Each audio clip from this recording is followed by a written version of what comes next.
bienvenue à cette édition spéciale. Elle est consacrée au communiqué numéro 3 du CORAG. Suivez. Communiqué numéro 3 du CORAG.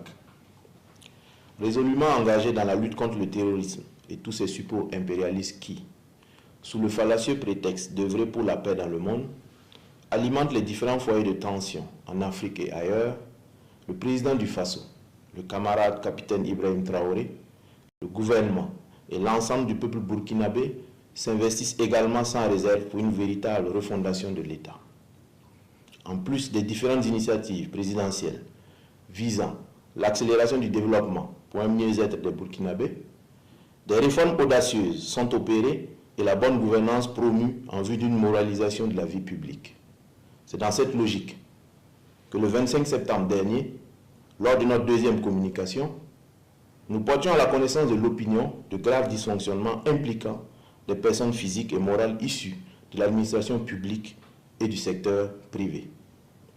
Dans le même registre, à l'occasion du lancement de la deuxième phase des journées d'engagement patriotique et de participation citoyenne le lundi 2 octobre 2025, le camarade président du Faso a une fois de plus dénoncé la corruption, ce mal pernicieux qui gangrène notre société. Malgré les multiples mises en garde, dénonciations, interpellations et sanctions, certains Burkinabés, réfractaires au changement, font la sourde oreille se livrant toujours à des pratiques aux antipodes des valeurs de la révolution progressiste populaire conduite au nom et pour le peuple. Plusieurs secteurs d'activité restent minés par la corruption. Les corrupteurs y font la loi, profitant de la cupidité sans limite et de l'insouciance des corrompus. En effet, selon des dénonciations, cette fois enregistrées par l'autorité supérieure de contrôle d'État et de lutte contre la corruption, des agents des douanes du Burkina Faso se seraient rendus coupables de faits de corruption et de blanchiment de capitaux, exigeant des conducteurs routiers le paiement de sommes d'argent pour laisser passer des camions, en dépit de leur dédouanement régulier au bureau des douanes de Ouaga Inter. Ces faits, qui remontent à mai 2021, connaîtront plusieurs développements. En effet, à la demande de l'ASELC, le procureur du Faso a immédiatement ouvert une enquête qui a permis de découvrir d'importantes sommes d'argent détenues par les mises en cause dans leurs bureaux et domiciles.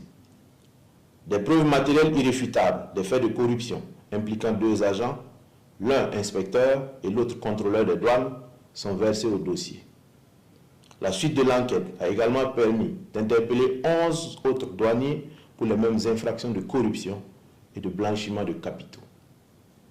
12 témoins transitaires, déclarants en douane, transporteurs et commerçants entendus dans le cadre de l'instruction du dossier, confirment tous avoir remis des sommes d'argent allant de 100 à 150 000 francs CFA sans quittance aux mises en cause qui étaient en poste à la Coordination nationale de lutte contre la fraude.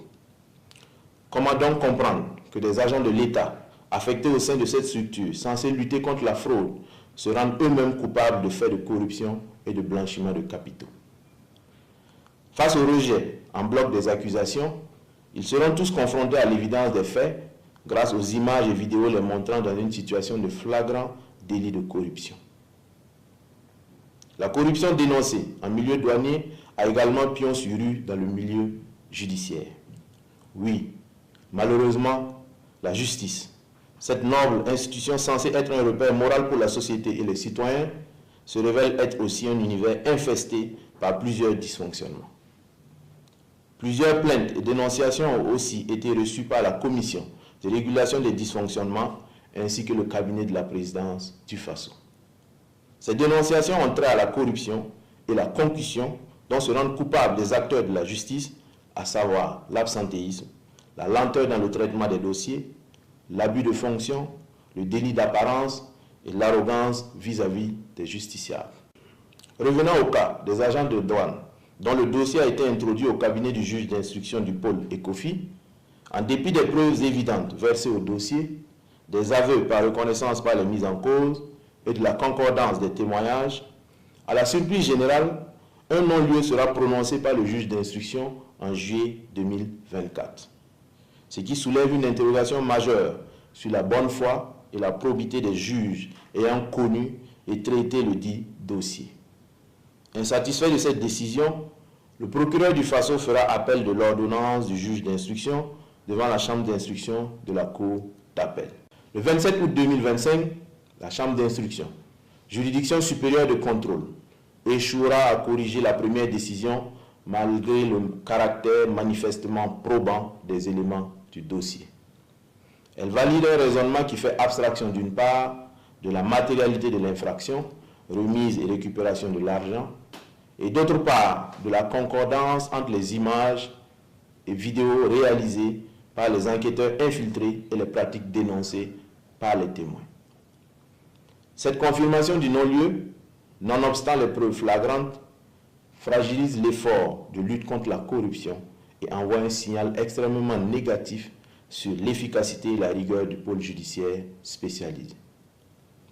À l'issue de cette mascarade judiciaire, les mises en cause parviennent à obtenir auprès des juges ayant connu du dossier l'identité des dénonciateurs ainsi que des pièces de la procédure, éléments normalement protégés pour garantir l'anonymat et la sécurité de tout dénonciateur.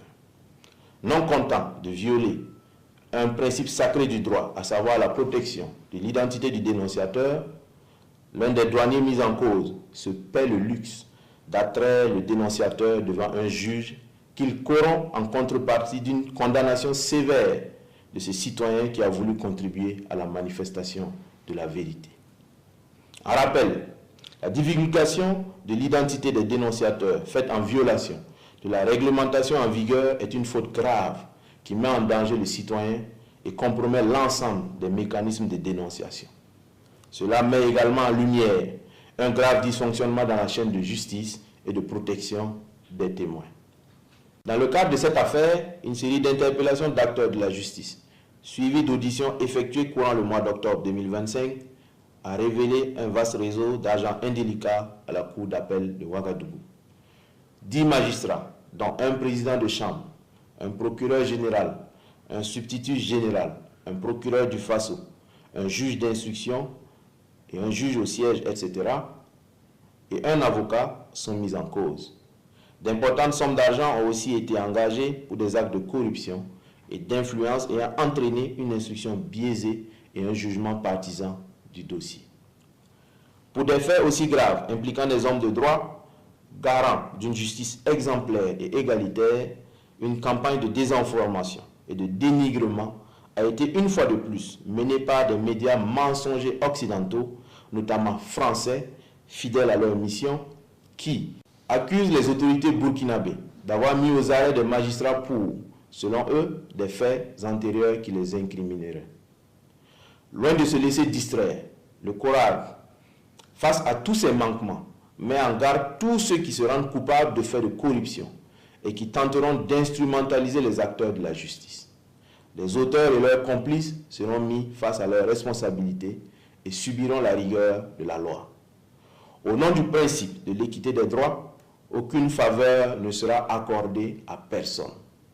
Nous accentuerons la lutte contre la corruption et l'impunité des acteurs judiciaires en exigeant le respect strict des règles d'éthique et de déontologie. Notre conviction est que l'on ne saurait parler de moralisation de la vie publique en occultant celle du système judiciaire. La justice a un rôle primordial dans la protection des droits et libertés. C'est pourquoi les sanctions disciplinaires contre les acteurs indélicats du secteur judiciaire vont se poursuivre sans exclure les poursuites judiciaires. Encore une fois, le CORAG invite les Burkinabés à rester vigilants et à faire échec aux manipulations qui pourraient découler de cette lutte âpre contre la corruption et les mauvaises pratiques. Engageons-nous à bâtir une société burkinabé digne, intègre, juste, prospère et souveraine. La patrie ou la mort, nous vaincrons. Ici s'achève cette édition spéciale. Merci de l'avoir suivi. Bonne suite de programmes à toutes et à tous.